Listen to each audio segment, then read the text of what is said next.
Distinguished ladies and gentlemen, good evening. Very excited to be here to share in this joy of JB's book launch. JB and I go a long, long way. When I first got into politics, it's JB's office that I was told on 7th of January 2003 to go and take my ID and my voter's card for my first nomination.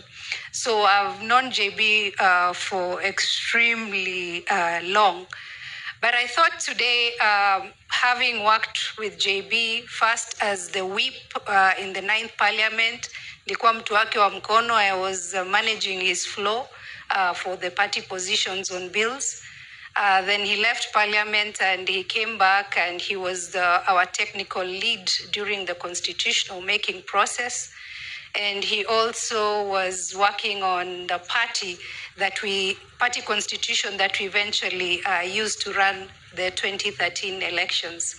And I was always in those committees that JB was part of. And since he did not blow his trumpet, I thought this was my opportunity to do why I was mentioned in page 200 as the person who identified JB as our candidate for speakership for the 11th Parliament. So let me blow his trumpet. JB is an extremely thorough person.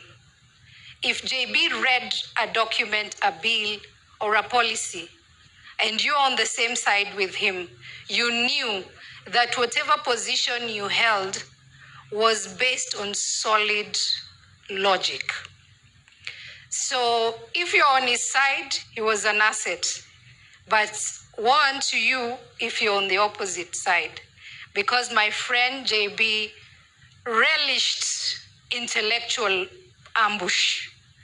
He would make sure that he would share and let you know that he did read beyond the document that you were handling for that day. And I wanted to share that I was a victim of some of this ambush. One time I was given responsibility by the Kenya Women Parliamentarians Association to lobby JB to support a bill. And JB kept telling me, Clause X is a problem. And I thought, I told JB, bana wacha maneno mingi, just support. And he kept saying, you guys amend this thing. And we were big-headed and we refused. Warned to us on the third reading, outside the order paper, JB proposed an amendment. And this amendment was a total ambush.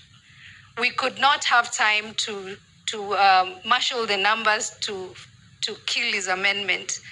And the damage done could only be unraveled over 10 years later, and only when JB wanted to unravel the problem.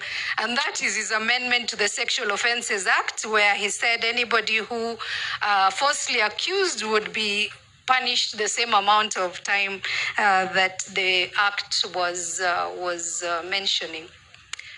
Then the other area is that you'd leave a meeting, and Ole Kenta is here. We were working with him on the TNA Constitution, JB Muturi, and of course Murathe.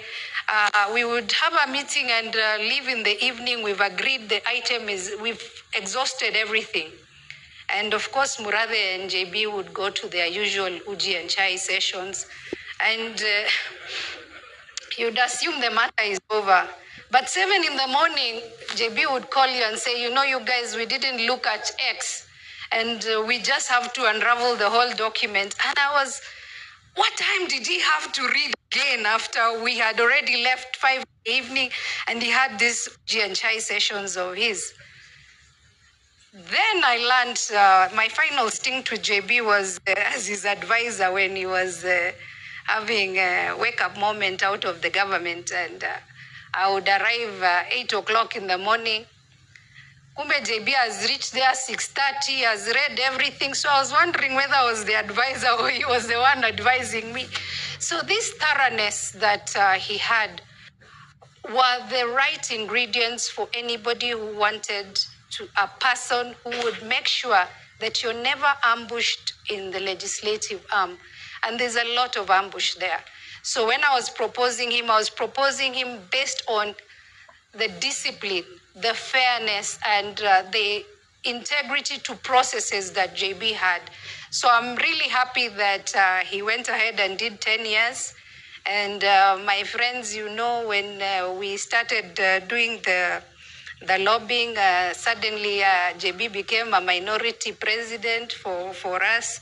Suddenly we even said that he was Mbere and he was not from Central, because we were told JB for speaker would be the wrong optics. And so I'm very happy here today to be sharing and reading this wonderful book that does not only trace JB's footsteps in the corridors of power, but shares with us his contribution to the growth of some of our institutions and to actualization of some of the work that we did during the constitution making process.